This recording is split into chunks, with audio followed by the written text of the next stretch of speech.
right, thank you very much, Adam.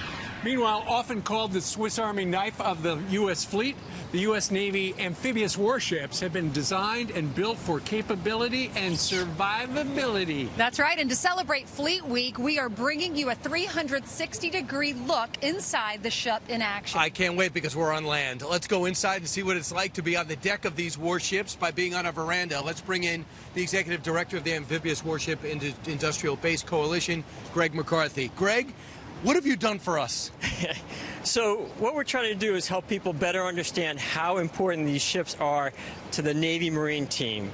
Amphibious warships provide the Navy and the Marines the platform for aircraft, for landing craft, for weapons, to get them in place for when to respond to crisis. All right, so Greg, because it's Fleet Week coming up very shortly, you've got this display here.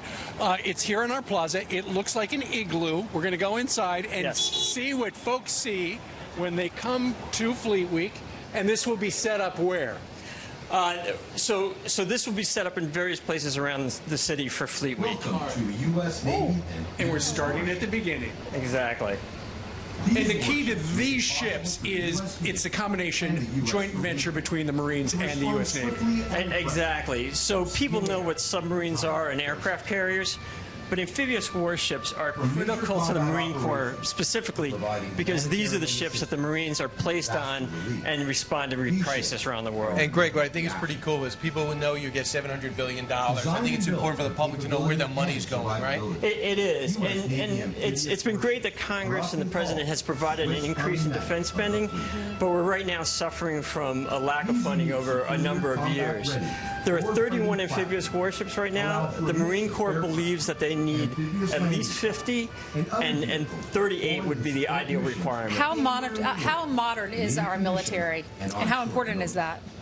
It is so important that we make sure that these ships are available to respond to crisis, and so we're building these ships right now, and we're providing them the technology that is just top of the line. And the technology has changed. I mean, today's warships are a lot different than they were during the big one.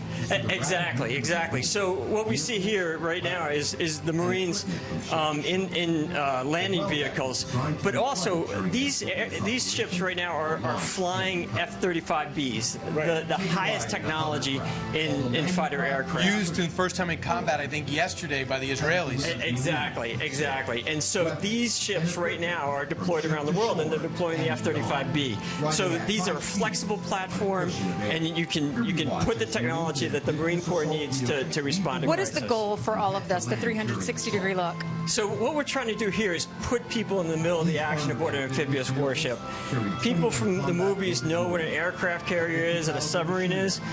Amphibious warships aren't as familiar to people, and so what we do is we use this 360 video to help people better understand and be able to be part of the action with the Marine Corps. All right, well, folks will be able to check it out this week over the holiday here in New York City with Fleet Week.